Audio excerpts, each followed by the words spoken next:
Welcome back. It is great to have you at the NWR Communications Investor Conference yet again. I'm Nadine Blaney and happy to be here with you today. Also really pleased to introduce Clarity. Now, Clarity is a clinical stage radiopharmaceutical company which is developing next generation Theranostic, which is therapy and imaging products based on its platform SAR Technology. The SAR technology is ideally suited for use with copper isotopes, which enables superior imaging and therapeutic characteristics of radiopharmaceutical products, and in addressing the current manufacturing and logistical limitations in the growth of the radiopharmaceutical sector in oncology. Now, the company is expected to list on the ASX later this month following a big $92 million IPO, which is what I'm told is the largest biotech IPO raising in history.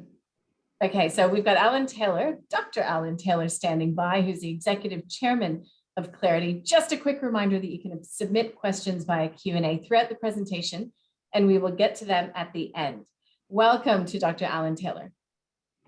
Thanks, Nadine. Hi, everybody, and thanks for that very kind introduction. And that's right, we're in this little bit of a process at the moment and looking to list later this month. It is a fully underwritten $92 million IPO.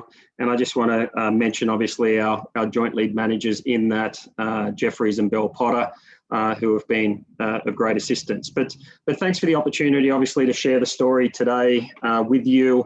It's quite an exciting Australian story of technology that's come out of groups like University of Melbourne and ANSTO, and we're looking to take on really this what is an exciting radiopharmaceutical market with a quite a niche technology. So my background, I'll start with that first. I'm a PhD qualified scientist by training. I did my training at the Garvan Institute here in Sydney. But then moved into investment banking for many years and worked on the advisory side of that. When it came to some of the largest IPOs in the life sciences biotech space, we were involved in those over many years. But then I moved out of that in 2013 with a key focus really to focus on the translation of good Australian science, because the bulk of the deals that I worked on were US based. So leaving, I joined Clarity that was no more than a couple of patents that were pending with no employees and no money back in 2013, but we've grown that quite significantly over the last 7-8 years, where we have almost 20 employees now. We have a board which is with outstanding experience. Some of that coming out of a company called Algeta, which was successful in commercializing a radiopharmaceutical previously. And then the likes of also people like Chris Roberts and Rob Thomas will be joining the board of Citigroup fame, or County Net West previously. And he's also the chair of Star Pharma with good experience in the mid-markets, as well as a strong management team. Once again, our managing director, formerly of Algeta, and was instrumental in the rollout of that company. And so it's quite exciting what we're doing at this point in time. And I just want to make sure that given the space we're in, radiopharmaceuticals, that whenever you hear the name Clarity, it is synonymous with copper, and that is the copper theranostic pairing of copper 64 for PET imaging, and obviously then selection of patients, and then copper 67 for therapy. And the reason why this has come about is rather serendipitous. Back many decades ago, there was a gentleman called Alan Sargeson at ANU who built this cage technology that was able to hold elements like copper, because there wasn't any of these chelators available at that time, and still now today, that are able to hold copper outside of ours, and it doesn't leak.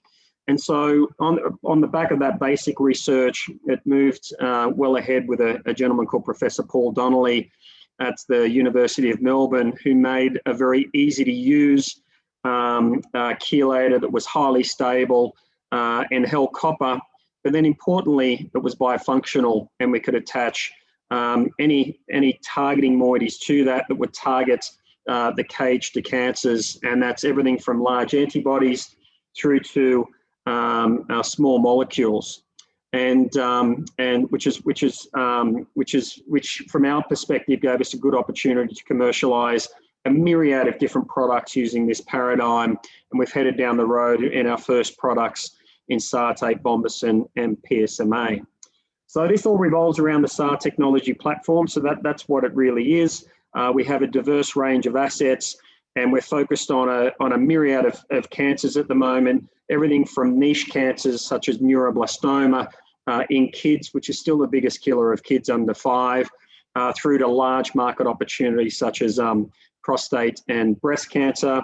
We're quite well progressed for an Australian life sciences company. We're in the clinic in all of those assets, the 3 main assets that we focused on here. We've had good success so far with the US regulatory pathway with 2 INDs in place. We've got 2 rare pediatric disease designations for that neuroblastoma product, SARTATE, one for the diagnostic and one for the therapy. If people know what they are, some people call them the golden ticket. If we get to commercialize those products and bring them to market, we receive a voucher to fast track any other assets, but they're tradable, and they've been trading for around about $100 million each. So we have 2 of those rare pediatric disease designations. As I mentioned, I'll show you some of the early data on that.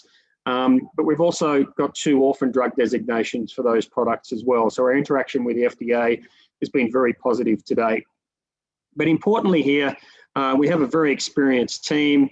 As I mentioned, there's a strong Algeta group with 3 former Algeta people on our board, including Colin Biggin, who was the 10th employee of Algeta and was there all the way through the takeouts by Bayer back in 2013 for $2.9 billion for their radiopharmaceutical. But I just want to touch on this last point and flesh this out, because really the key area here, radiopharmaceuticals is still a niche area, and we have obviously a company in the same space of us, Telix, in the local market. But really, it's a niche area that has barely scratched the surface of what is a massive oncology opportunity, with really 1 drug or a couple of drugs to market, one specifically in our space in targeted radiopharmaceuticals in an orphan area, and just recently breakthrough status for a prostate cancer asset. But there's a large market opportunity here without really, but we're already running into what are the supply and manufacturing issues through not having the right isotopes to address this market opportunity. And that is the key focus for our company. So I'll just quickly go over an industry overview, but not to waste too much time on this. Really, historically, there's been the 3 pillars of clinical care in oncology: surgery, radiotherapy, and then cytotoxic or chemotherapy. But in recent times, with the advancement of understanding more the biology of tumours, we've been able to more target those tumours with warheads as to what we're doing, whether that's drug conjugates or radiation, or this area of immunotherapy, which has got a lot of excitement about it. And those 2 later areas, there's great opportunities to collaborate there because they probably work synergistically together, and there's some early evidence of that. But really, as I mentioned, in our space has really come along in recent years with the takeout recently of AAA, over the last couple of years, AAA by Novartis for $3.9 billion off the back of the Lutathera product. And then recent times, there's been an Endocyte transaction for $2.1 billion for a PSMA agent, which was really on the back of phase 2 data. So that's really showing the interest in our space, and there's been a number of other transactions since then, but really a growing understanding and awareness of what we're doing in the field.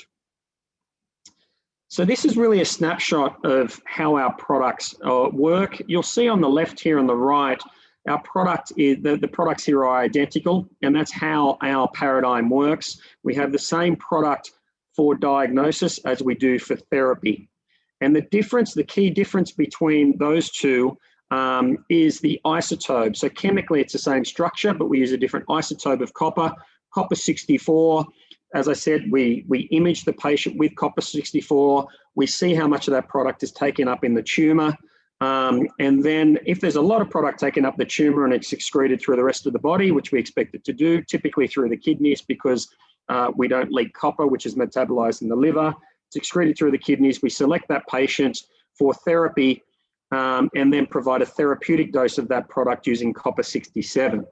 So what we have here is this concept, because there's this view of precision medicine, and what we say at Clarity, there's no use being precise if you're not accurate, because you're going to be precisely wrong every single time. So what we do first, we determine whether we're accurate, we accurately hit the tumor, and then we only select the patients that are going to, where we're going to actually hit that target with the therapy.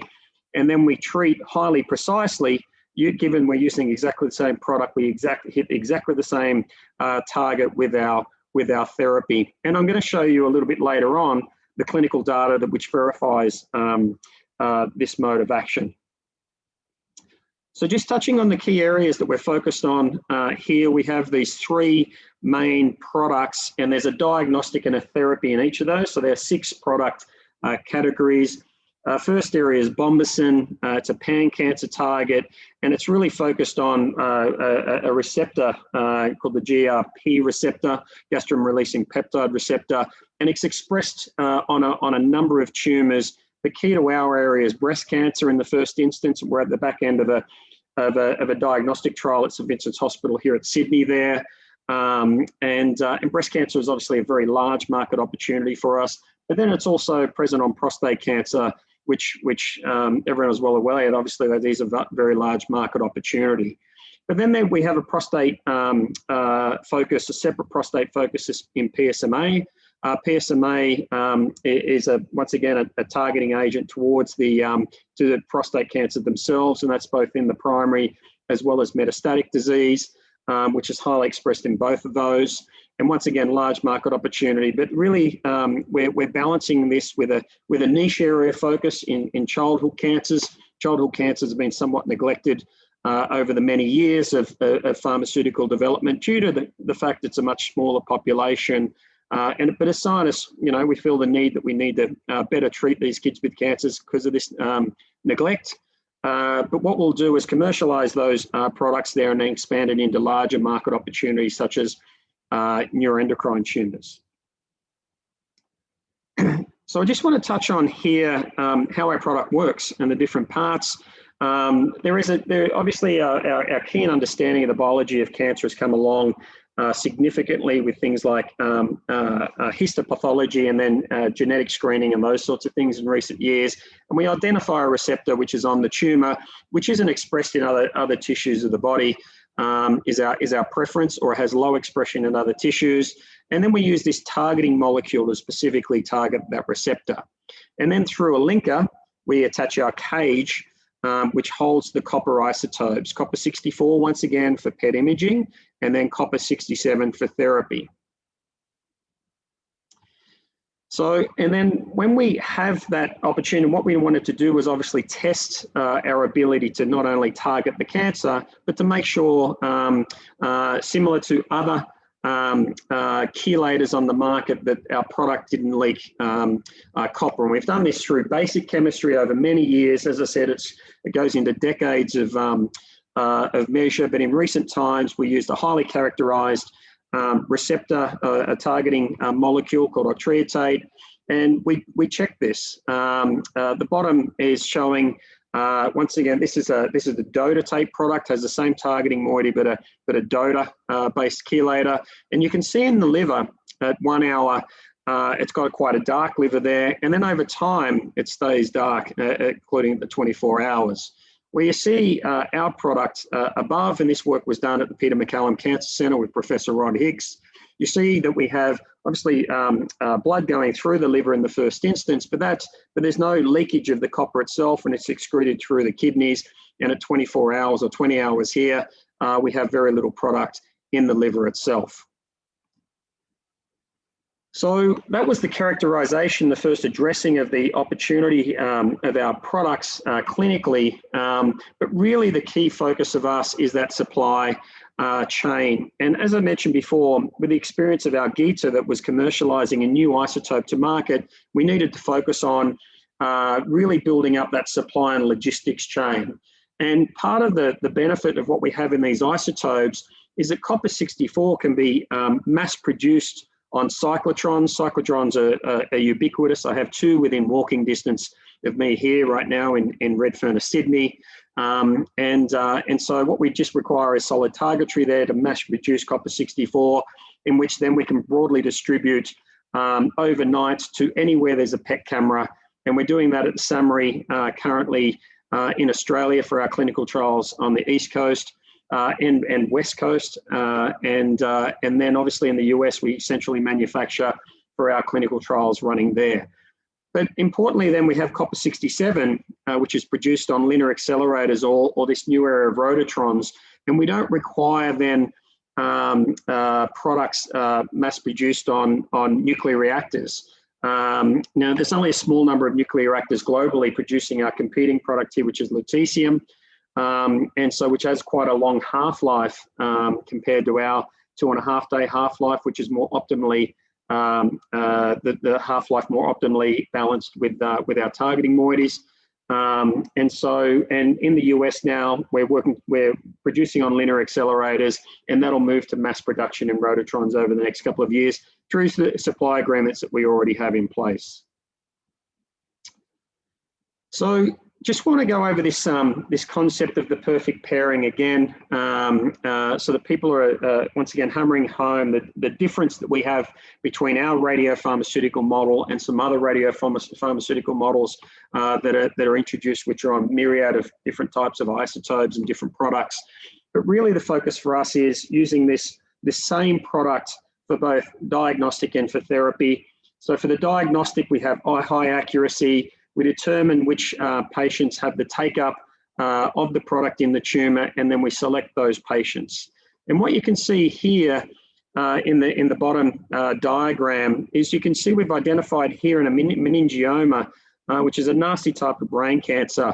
You can see here that we identify with our diagnostic where the product is hitting, and then using, because we can also image our therapy, we can see we hit exactly the same sites with our therapeutic agent. So we have the high accuracy and then the high precision. And this has led to now the exploitation of what is the platform opportunity in firstly these 3 products. But I want to mention again that because we have a platform technology, really we're not limited to the number of products we focus on. These aren't single assets or a single opportunity. They are a platform technology, and it's about identifying new targeting moieties to really fully exploit. We could produce, 20, 30, 40 products. But really for a company like us, focus is key. So we've started off with these 3 products of really what the broader radiopharmaceutical industry is looking at to roll out this commercial opportunity, but then we have a development group looking at new opportunities as well. So this is our first product, SARTATE, and this is our first clinical trial that was done once again at the Peter Mac, and we went head-to-head with a gallium-based product, which is really the standard of care in this space at this point in time in neuroendocrine tumors. And you can see here that there was at 1 hour, because of the limited half-life of only 1 hour for this for gallium. It has some logistical issues, and then obviously potentially some imaging issues that we identify here, where it's very difficult to determine where the tumor is at that 1 hour. But because of the flexibility and the longer half-life of copper-64, which is 12.7 hours, we can actually measure over time. And what we identified here at 4 hours, we could identify tumor burden that wasn't present at 1 hour, which means it's a very big difference, obviously, for this patient where it was a single tumor that wasn't identified with current standard of care.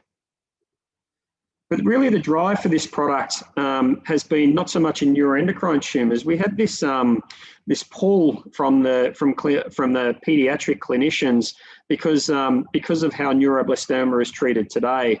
And so we're running a phase 1/2 study right now under an IND in the US. Memorial Sloan Kettering was the first site, but now we're running this at 5 sites because of the need to better address this market purely out of these images you see. You see on the left, this is the current standard of care for measuring neuroblastoma in a patient. You can see it's a rather blurry image, and then the clinicians need to make a call on this, how much chemotherapy to provide, what sort of treatment options, surgery or not, which is very difficult with this. You can see on the right here, this is exactly the same patient utilizing our product, copper 64 SARTATE. And you can see the key difference. It's exquisite. You can identify the tumor burden. But importantly, and as I mentioned previously, the concept of this high accuracy and high precision is that then we treated this patient following that with copper 67. And this is directly from the clinical trial we're doing now. And you can see we're hitting exactly the same site with a therapeutic radioisotope, knowing the tumors are radiosensitive, and then knowing that we're hitting the right site, we have a much higher probability of success here. So we have the high accuracy through the imaging of our product and identifying the tumor, and then we have this very high precision with the therapeutic option. You never typically see this sort of data in clinical trials at all, because usually it's small molecules and you're doing safety first. Where we're doing ours, we're obviously getting very important data right from day one with our imaging.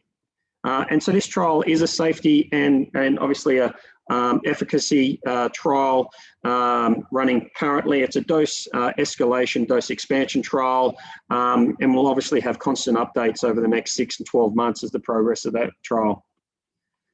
But as I mentioned earlier, we want to expand this. Once we commercialize those products, expand those into neuroendocrine tumors, and we're running a clinical trial currently, which is progressing very well as far as recruitment is going, and because we'll look to commercialize that straight away as a diagnostic after that diagnostic in neuroblastoma occurs. This is our next product, Bombesin. Bombesin is the pan-cancer target that I mentioned, and you can see here, this is our clinical data so far in a diagnostic study run at St. Vincent's, and you can identify the tumor burden here quite well up in the sort of shoulder. This is a breast cancer tumor, and you can see that we can image this over 1 hour, 4 hours, and then obviously at later time points. The important thing for us is it clears from the rest of the body, but we still have a lot of product in the tumor, which makes it a great theranostic asset. And this is an example, because we've been trying to work out where we go diagnostically with this product, or whether we have a standalone diagnostic. And you can see on the left here that we have the PET imaging agent, and then on the right we have FDG. FDG is a broad use, and we've seen much better images that as a standalone imaging agent for breast cancer. And then we're seeing something really interesting here, where we're not running a prostate cancer currently with that product, but under special access, we've had a couple of requests at St. Vincent's to provide this.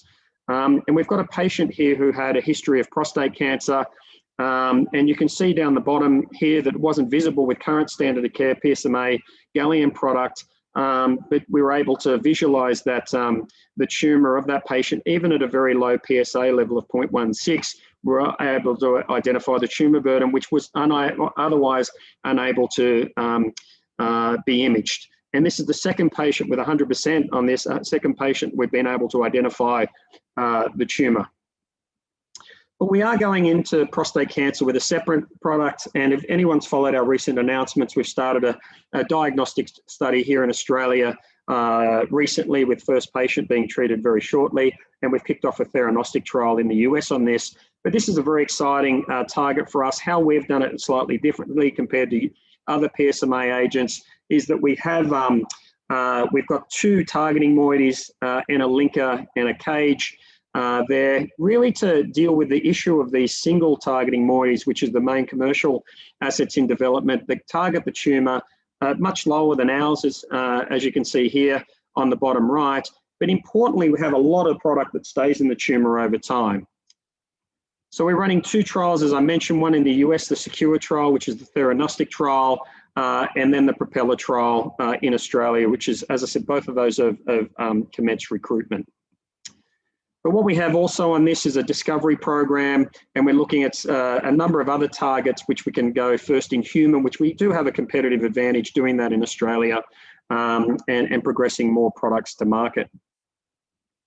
So this is a summary of our clinical development slide. All of this is in our prospectus. Those who are keen to look at that is available on our through a link through our website.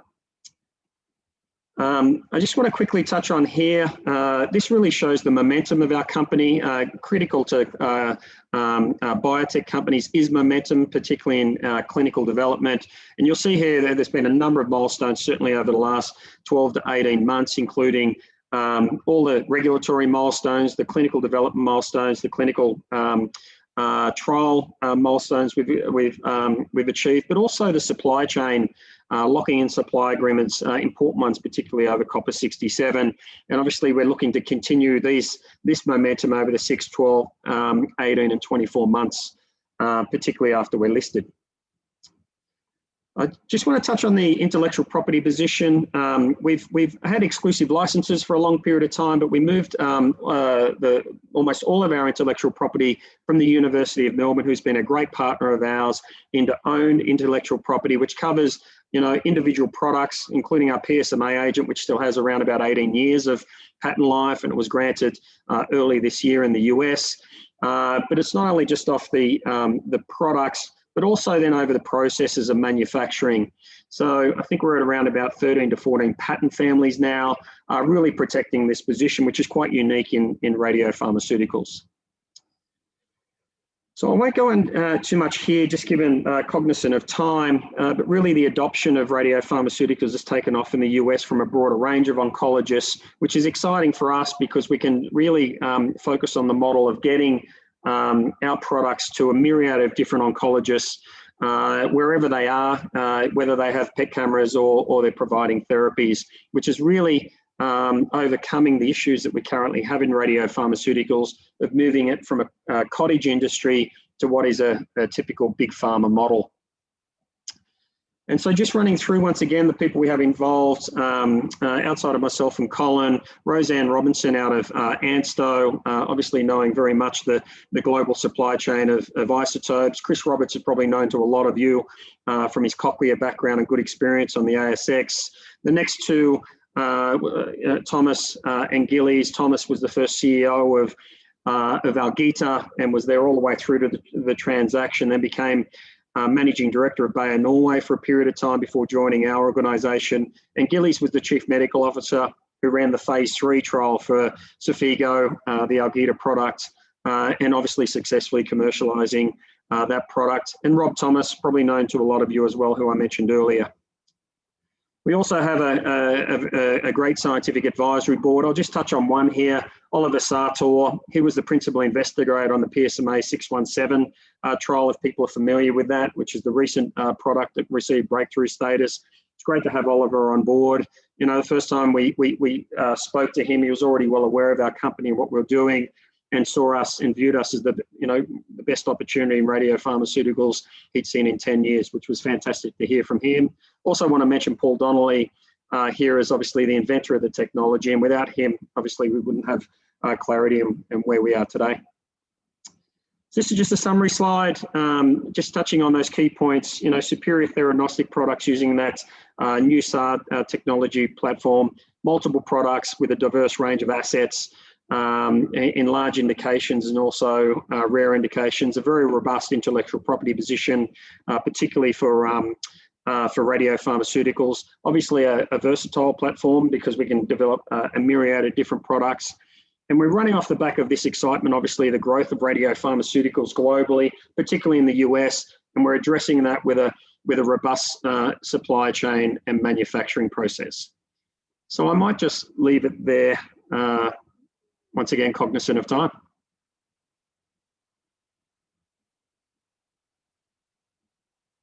Oh, I did the classic, have myself on mute. Alan, thank you. That was very thorough, really fascinating. And we look forward to the listing on the ASX and to follow your journey from here. We're all out of time though, as far as not getting any Q&A in, but we do appreciate it. Thank you. Great, thanks so much. Thanks everyone.